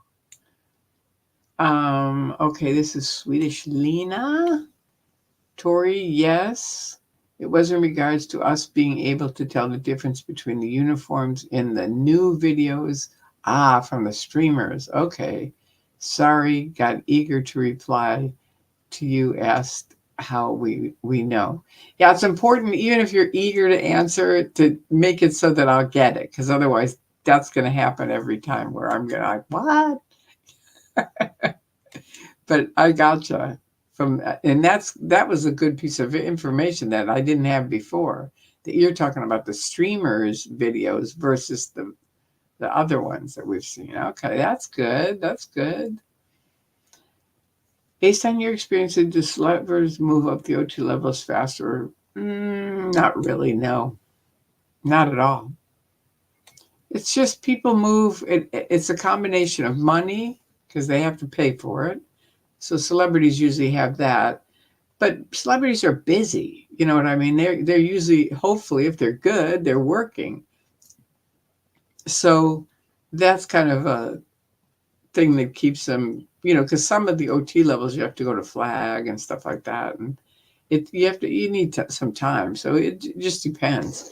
I remember meeting one guy, and this is really funny. I wish I could remember his name, but he was from Alaska, and he showed up and he told us he was a miner. He owned mines, and he paid for his entire bridge, right? So he paid for the whole bridge. So we'd heard that story. We knew that story. And now this lady comes in from the South, and we're all sitting around like in the HGC where you're waiting to get auditing. And we're sitting there, and she comes in and she's like, and let's say his name's Sam. And she says, well, I just met some goofball who said he could just pay for the whole bridge. Well, he couldn't possibly pay for the whole bridge. And he looks up and he goes, "Oh yeah, I did." And she goes, "You just told me your name was, or, what is your name?" And he said, "Sam." And she said, anyway, I forget the story, but it was like, she was so embarrassed because she was trying to correct him and say, "Oh no, you didn't pay for the whole bridge. This other guy did." And he's like, and we all went, "He's the guy. This is the guy." It was just really funny. There's all kinds of cornball stories like that in Scientology. Okay, how many new recruits do you think Scientology is getting these days compared to when you joined? Zero. I mean, maybe one a week, that very few. I mean, in my day, it was like people were joining. It was the thing to do. We went from being hippies to join Scientology. We're going to clear the planet. It was really a hip thing to do back then. Whereas now it's like Scientology, people walk by all the time and I go, "Don't ever get in Scientology." They go, "Believe me, I wouldn't." All the time people say that to me. "Believe me, I wouldn't." And they come from a point of knowledge. So it's different. It's really different. We've all spent years educating people and it's paid off. It really has. Question. What do you think current members think about the scam tactics to get people in the door rather than wanting to join for knowledge? Example, modeling classes, free movie personality tests. They've always had those. Honestly, they have, except for the modeling thing. That's the only thing I'd never heard of.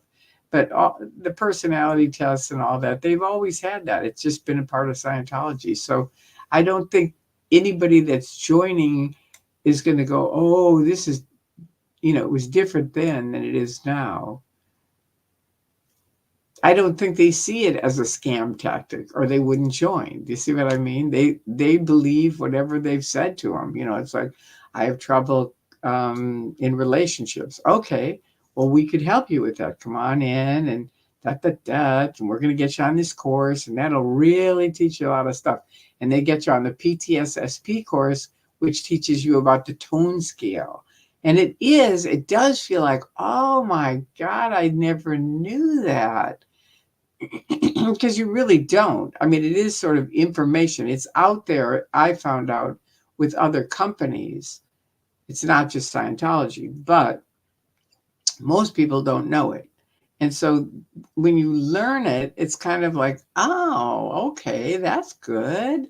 And so it kind of, like right away, you're onto something where you're learning some tools that are like, "Well, I can use this in my life." You know what I mean? And so it seems good. The beginning parts of it definitely have it doesn't seem scammy at all. It gets scammy as you get up the bridge and you're paying more and more money and less freedoms and all that. Okay, here's a question. When you arrived at the Easter Day protest, all the streamers announced your arrival. It was like watching the Oscars when the stars arrived on the red carpet. You're famous. They love you. Well, I love them. I really do. I mean, I'm just I just feel really honored to be a part of their group. I mean, it sounds kind of funny, doesn't it? But I really do. I feel honored knowing you guys. I mean, it's kind of a joy. I mean, I'm 76. A lot of people, when they're 76, they're just kind of, I've had people write me saying, "I was in bed, I was never doing anything, and now I watch your videos, and now I'm getting up, and I'm starting to do stuff again, and I realize, because life rolls on. You got to live until you die. That's it. You got to get up. You got to realize there's stuff to do. There's places to go, and if you don't think about it, go get, wherever you live, get their books on the best places to see in your area and get them and go there. I did that with my husband and son for a while. It was so fun because I said, we live in LA. People fly in here all the time. And most of the stuff we drive by all the time, we've never gone to. So I'm going to pick one of the best things once a month and we're going to go there. And it was so much fun. It really was. And even if you just walk down the street, if that's too much to go somewhere, go for a little walk, or, just do a little bit something different. And you'll see, things pick up. It's like one foot in front of the other foot. That's the way it is. But thank you. That's cute. I love them. I really do. I'm really very, very honored at how kind they are. I mean, it's really amazing to me. It kind of blows my mind. They're really nice people. Okay, this is from Smoke. I know very little about Scientology. I find this fascinating. You're very easy to listen to. You seem extremely knowledgeable. Thank you for being so welcoming to a stranger. Good night. All right, you're welcome, Smoke. Next time, tell us where you're from. And you can Google, what is Scientology, and you'll see their side. And you have to make sure to note this down, because this site has more information that they won't ever tell you. You can type in Scientology, but it's all how great they are and how they can do everything, which they can't, but that's what they'll say. But if you go into Xenu.net, you can really see all kinds of factual information about it. Have you ever expected to leave hope? Oh, wait. How long have you been out of Scientology when you went to the bar? Oh, 2 weeks. Yep, 2 weeks. And I didn't make that video. Mark made it. I was just there talking to the staff. Have you ever expected or at least hoped a protest against CFS would repeat itself in an intensive way like now? No. I mean, this is just like Anonymous. It's the same. It reminds me of it very much, because Anonymous just came out of the blue, and it was like, wow, it just was so amazing. And that's how this is. It's just such a fantastic and such a different thing. Like Anonymous was different with their masks and all in black, and really passionate, very young people. But these guys are the same. They've got the cameras, and they're sharp. They're sharp people, and they know what to do. They're really cool. So yeah, no, it's been a big surprise. All right, now. Okay, now this is from Michelle. Did you ever get involved in an MLM? Yeah, I did Slender Now when I was way just new in Scientology, and I was auditing at Celebrity Center, and my PC, who's the person you're auditing, said, "Oh, you've got to try this drink, Tori. It's so great."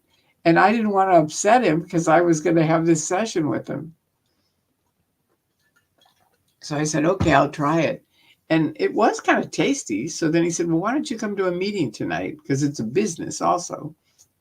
So I went to the meeting, and it was great. And I got into it. I just loved it. I signed up a ton of people. I paid for OT 1 through 3 with it. I made a lot of money. I really did. I got a lot of people in it. So yeah, I was in that. And then the guy that started Herbalife was in our group, and our group went down, Slender Now. And he said, "Well, I'm going to start my own company." And we were in our 20s, and we're like, "What are you going to do?" He said, "I'm going to sell herbs." And we said, "Okay." We were laughing at him. We thought, yeah, sure. And every day we'd see him out there with these little bags of herbs. We thought, who's going to buy herbs, in the 70s? And now every time I drive by that building with the 20-story thing, Herbalife, I think, damn it. And he made more millionaires than anyone, any multi-level. And so I would have been one of them if I would have done it, but I just didn't believe in it.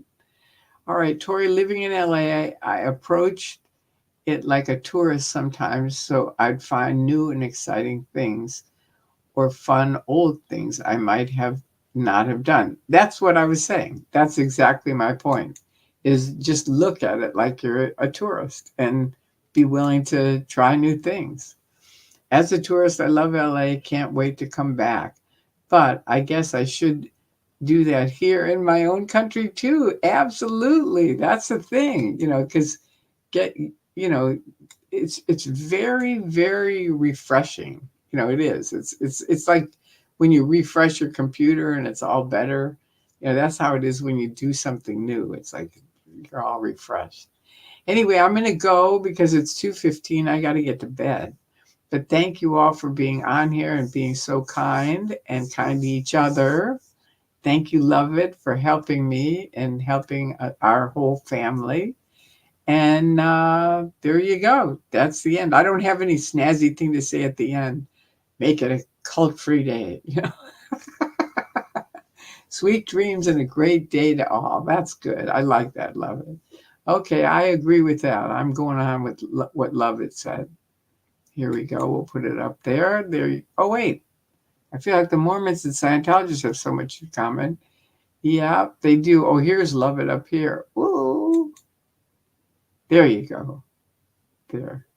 Well, good night, each of you, and thank you again. Thank you for a good night. And if you didn't like it, make sure to like the video before I hit end stream. We're at 180. We have 180 people. I don't know how many likes we have, but hopefully it's a bunch. Anyway, have a good day tomorrow. I love you.